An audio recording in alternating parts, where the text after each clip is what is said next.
Hi guys, pizza base இல்லாமல் தின் crust பீஸா வீட்டிலையே அப்படியே ஷாப்பில் கிடைக்கிற மாதிரி பக்காவாக பண்ணலாம். அதுக்கு ஃபர்ஸ்ட் ஆனியனை இந்த மாதிரி க்யூப்ஸாக எடுத்து வச்சுக்கோங்க. அதே மாதிரி capsicum, tomato, boiled corns, mozzarella cheese 3 cubes, 2 teaspoon pizza sauce. இங்கே தான் நம்மளோட ஹீரோ என்ட்ரி ஆகிறாங்க. ஸ்விஸ் பிராண்டோட பஃப்டோ பராத்தா. இது செம்ம தின்னாக இருக்கும். பீஸாவுக்கு பர்ஃபெக்டாக இருக்கும். உள்ளே நல்லா சாஃப்டாகவும் வெளியில் நல்லா கிறிஸ்பன் தின்னாகவும் செம்மையாக இருக்கும்.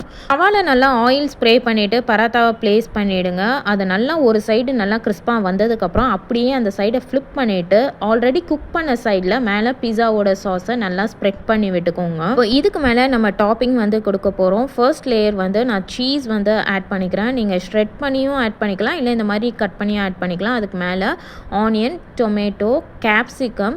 நான் இன்றைக்கி வெஜ் பீஸா பண்ணுறேங்கிறதுனால இந்த இதை எடுத்துருக்கேன். உங்களுக்கு எந்த டாப்பிங்ஸ் வேணாலும் நீங்கள் வந்துட்டு எடுத்துக்கலாம். இதுக்கு மேலே ஃபைனலாக கார்ன் வந்து ஆட் பண்ணிவிட்டு அதுக்கு மேலே இன்னும் லேயர் சீஸ் வந்து ஆட் பண்ணிக்கிறேன். இதுக்கு மேலே ஃப்ளேவருக்காக ஓரிகானோ வந்து ஸ்ப்ரிங்கிள் பண்ணி விட்டுக்கிறேன். இதை அப்படியே ஒரு லிட் போட்டு க்ளோஸ் பண்ணி ஜஸ்ட் ஒரு 2 மினிட்ஸ்க்கு சீஸ் மெல்ட் ஆகிற அளவுக்கு குக் பண்ணி எடுத்துக்கலாம். இப்போ பாருங்கள், சீஸ் நல்லாவே மெல்ட் ஆயிடுச்சு. ஃபைனலாக சில்லி ஃப்ளேக்ஸ் வந்து ஆட் பண்ணிக்கிறேன். அப்படியே இதை ஒரு பிளேட்டுக்கு ட்ரான்ஸ்ஃபர் பண்ணிடுறேன். இப்போ பாருங்கள், பீஸா பக்காவாக ரெடி ஆயிடுச்சு. பார்க்கவே பயங்கர கலர்ஃபுல்லாக இருக்குது. கட் பண்ணி காட்டுறேன் பாருங்கள், எவ்வளோ தின் க்ரஸ்ட்டாக இருக்குதுன்னு பாருங்கள். இனிமேல் தின் crust பீஸா சாப்பிட்ணுன்னா கடைக்கு போகணுன்னு அவசியம் இல்லை. இப்போ சம்மர் வெக்கேஷன் வேறு ஸ்டார்ட் ஆயிடுச்சு. வீட்டில் இருக்கிற கிட்ஸுக்கு இந்த மாதிரி செஞ்சு கொடுத்து அசத்துங்க.